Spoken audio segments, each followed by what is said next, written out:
राम राम बंधुओं, ज्योतिर्लोक में आपका हार्दिक स्वागत है। उपनयन प्रकरण में कौपीन संबंधी चर्चा हम कर चुके हैं और उसमें हमने जाना था कि ब्रह्मचारी को मेखला भी धारण करना चाहिए।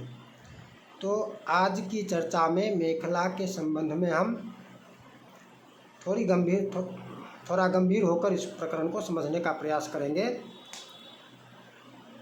सबसे पहली बात,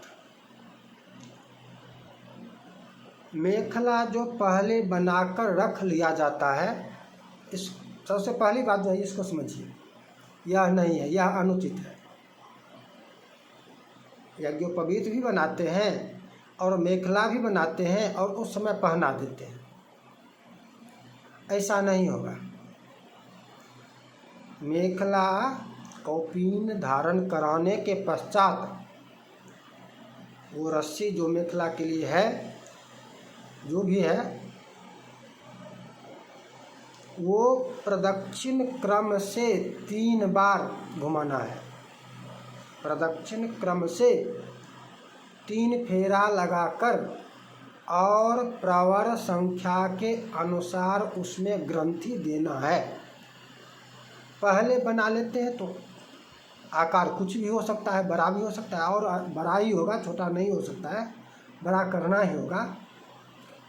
तो जो लोग पहले ही मेखला भी बना लेते हैं वो इसका ध्यान रखें कि मेखला पहले बनाना नहीं है। मेखला कटिसूत्र में रस्सी घुमाकर प्रदक्षिण क्रम से और वहाँ पर प्रवर संख्या के अनुसार ग्रंथि लगाना है। 3 प्रवर वाले 3 ग्रंथि और 5 प्रवर वाले 5 ग्रंथि देंगे। इसमें एक और प्रकरण आता है, प्रश्न आ जाता है। यद्यपि प्रमाण जहाँ कहीं पद्धति है, प्रमाण उपलब्ध है कि हाँ उसमें ग्रंथि होगा, किंतु कुछ लोगों का प्रश्न फिर भी पता नहीं कहाँ से आ जाता है। पुस्तक का कभी अवलोकन करते नहीं, ग्रंथों का, शास्त्रों का, तो कहते हैं प्रवर तो यज्ञोपवीत में देने की व्यवस्था है, प्रवर तो यज्ञोपवीत में देना चाहिए, मेखला में क्यों, ऐसा प्रश्न कर देते हैं। तो आगे प्रमाण से जब चर्चा करेंगे तो वहाँ पर प्रवर संबंधी चर्चा भी आ जाएगी। प्रवर संबंधी ग्रंथि, प्रवर वाली ग्रंथि पड़ेगी, ये चर्चा वहाँ पर ये स्पष्ट हो जाएगा कि प्रवर संख्या के अनुसार मेखला में ग्रंथि होगी। अभी हम पहले यह समझ रहे थे और दोनों स्पष्ट हो गया कि मेखला पहले निर्माण नहीं होगा, जिस समय धारण करवाना है उसी समय लपेटा जाएगा। 3 बार लपेटेंगे डाँड़ में, कटी प्रदेश में। वैसे इसमें है मत ऐसा भी कि यज्ञोपवीतवत ही, ऐसा भी मत है एक तो, किंतु कटि प्रदेश वाला वो खंडित भी हो जाता है। मेखला कटि प्रदेश में ही है और 3 फेरा लगाकर उसमें प्रवर संख्या के अनुसार ग्रंथि देंगे, जिसका मंत्र उसमें दिया हुआ है मेखला धारण का, इयम दुरुक्तम पर, ये जो दिया हुआ है इस मंत्र से पद्धतियों में आपको मिलता है, इस मंत्र से मेखला धारण कराया जाएगा। अब मेखला में है कि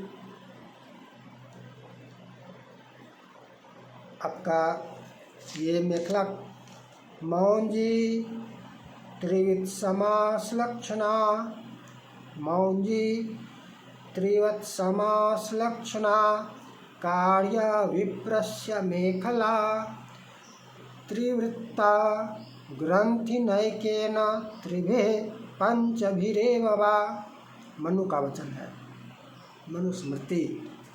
मनुस्मृति से नहीं चलेगा, मनु का वचन है। कहाँ से होगा, मनु का ही वचन है, मनुस्मृति से ही होगा। ये जो कहते हैं मनुस्मृति से देश नहीं चलेगा।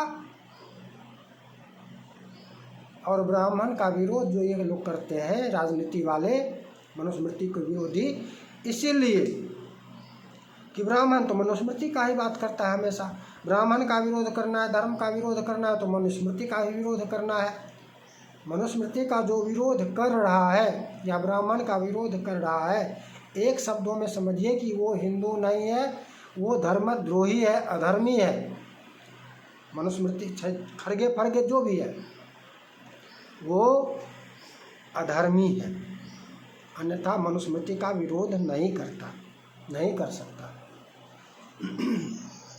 मौंजी मूज मौंजे त्रिवत्समाश्लक्षणा कार्या विप्रस्य मेखला।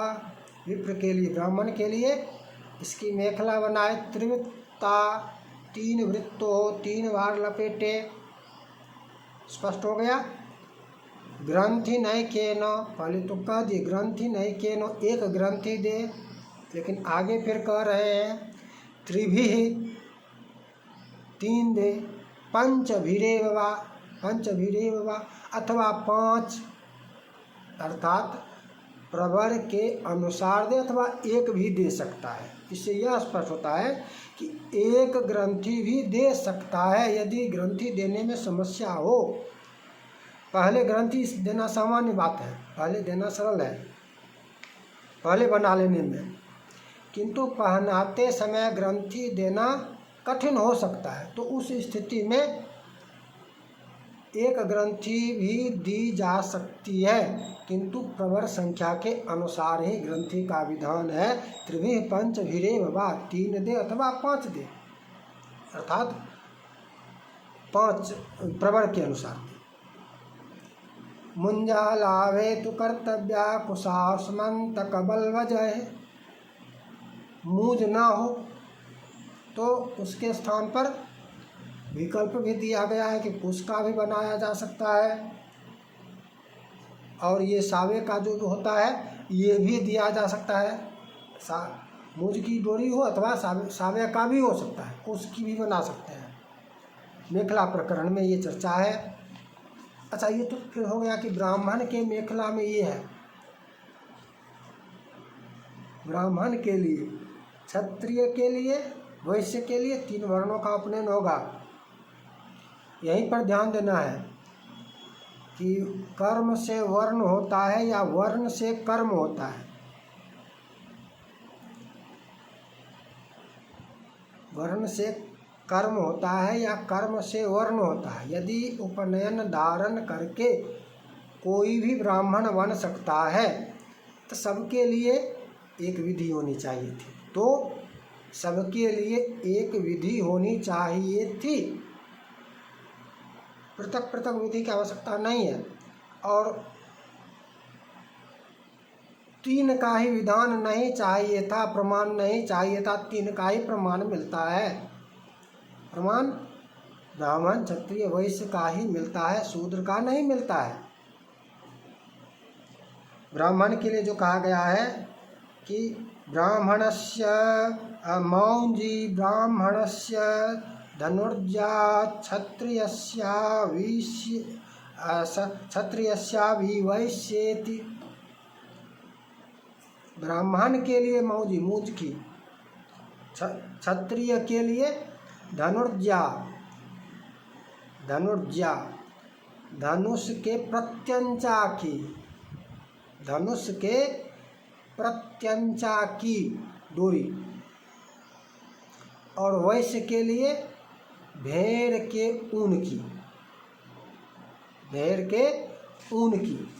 वर्ण के अनुसार 3 वर्णों का पृथक पृथक वर्णन है। शूद्र के लिए वर्णन नहीं है, शूद्र का उपनयन होता ही नहीं है। ये जो कहने वाले हैं कि उपनयन होने सबका होगा और उपनयन होने से सभी द्विज हो जाएंगे, शूद्र के लिए विधान ही नहीं है। विधान ही ब्राह्मण क्षत्रिय और वैश्य के लिए है।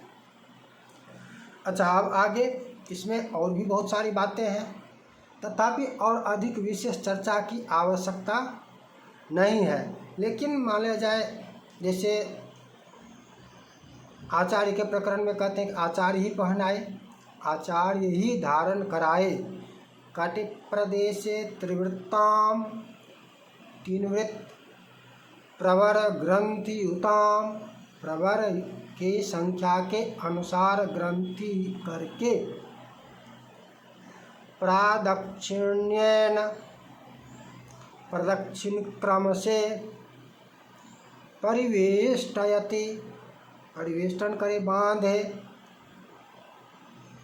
आचार्यस्त्रिगुणां मेखलामादाय वटोः कटिप्रदेशे प्रादक्षिण्येन त्रिवेष्टयते, आचार्य ही बांधे, यह भी स्पष्ट है। आचार्य ही पहनाए, स्वयं धारण न करे, आचार्य ही धारण कराए, ये भी स्पष्ट है। और मेखला के संबंध में जो मुख्य स्पष्ट हुआ वो क्या क्या तथ्य है? वो तथ्य है कि ब्राह्मण के लिए मूंज की, विकल्प में कुश साव इत्यादि जो भी है, मूंज की डोरी। क्षत्रिय के लिए धनुष के प्रत्यंचा की, धनुष वाली जो डोरी होती है उस डोरी की, उस रस्सी की। और वैश्य के लिए, क्षत्रिय के लिए धनुष वाली, और वैश्य के लिए भेड़ के ऊन की डोरी, ऊन की रस्सी। इसमें अगला जो है वो है कि पहले नहीं बनाए, जो स्पष्ट हुआ, पहले नहीं बनाए, 3 बार लपेटकर तब ग्रंथि दे, पहले ग्रंथि देकर बनाकर नहीं रखे। 3 बार लपेटे, त्रिवृत्ताम, 3 वृत्त बनाए, 3 बार लपेटे, और फिर उसमें ग्रंथि दे, ग्रंथि प्रवरयुताम, ग्रंथि प्रवर ग्रंथियुताम, प्रवर संख्या के अनुसार उसमें ग्रंथि दे। तो मेखला के प्रकरण में जो चर्चा थी वो आज की यही थी। पुनः मिलेंगे नई चर्चा के साथ। जय जय श्री राधे।